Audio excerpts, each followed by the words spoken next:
For this unit, we're going to be studying atomic structure. In order to successfully study atomic structure, we have to know what is an atom and why do atoms matter. So first of all, the atom is a superhero. Not studying the superhero in this unit, although he does look pretty awesome. We're going to be studying this atom right here, the building blocks of matter, as they were originally called hundreds of years ago. So this is the atom we will be looking into today.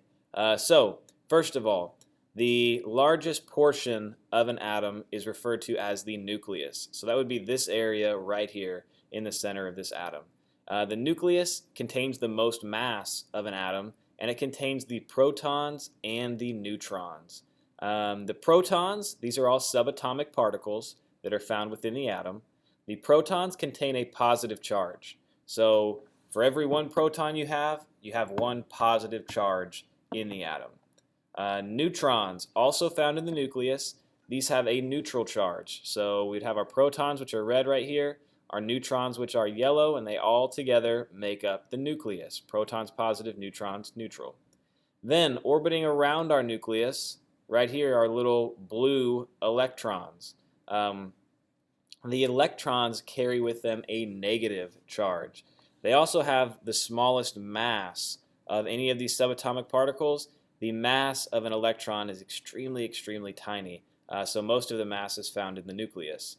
But these electrons carry with them a negative charge. So protons and electrons try to cancel each other out because protons are positive, electrons are negative. So that is an atom right there, protons, neutrons, and electrons. And the types of atoms, there's various types of atoms, and atoms vary based on the type of matter you're dealing with, which we will get through the periodic table.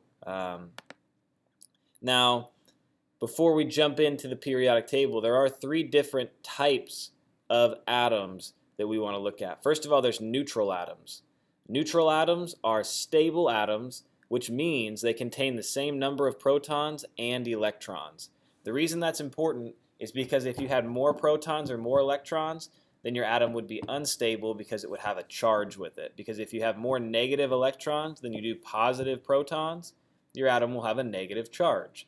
So neutral atoms contain the exact same amount of positive as they do negative, so that would be like containing 5 protons and 5 electrons, and therefore have a neutral charge because they cancel each other out. So those are neutral atoms.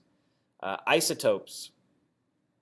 Isotopes are atoms of the same element, like carbon, like 2 atoms of carbon, that contain different numbers of neutrons. So these are atoms of the same element, but they contain different numbers of neutrons.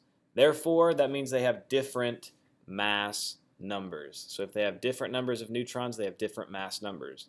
Now, the reason they have different mass numbers is because atoms of the same element will always have the same atomic number, but when they have different numbers of neutrons, they'll have a different mass number. So important thing to note there with isotopes. They have a different mass number and therefore different neutrons.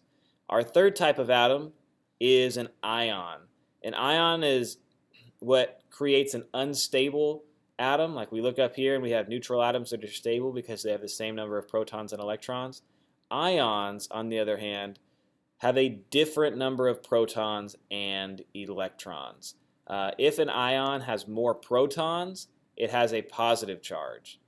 If an ion has more electrons, then it has a negative charge. And those actually have specific names. If it's positively charged, that means it's a cation. If it's negatively charged, that means it's an anion. Those are just some different names regarding ions. So ions have different numbers of electrons and protons and can be positively or negatively charged.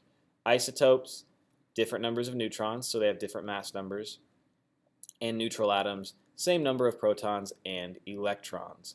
Now, how did we get here? This is a brief synopsis. We've already gone through the atomic timeline, so you probably already are all experts, but it started off, the atom was very simple. Democritus and Dalton had the 8-ball theory all the way back here. Then it went to J.J. Thomson, who came up with his plum pudding model.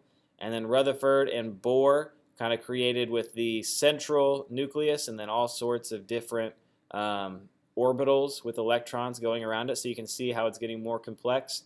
And the model that was put forth by Einstein and a few more modern scientists is called the cloud model, where you have the nucleus in the center and then just kind of a cloud of electrons of different shapes around the outside. So that's where we're at right now. That's like the modern quantum model. So I just wanted to show you this so you can clearly see how it just got more and more complex the more we learned about it. So that is the basics of the atom. We'll have a lot more practice with that and with neutral atoms, isotopes, and ions. So until next time, farewell.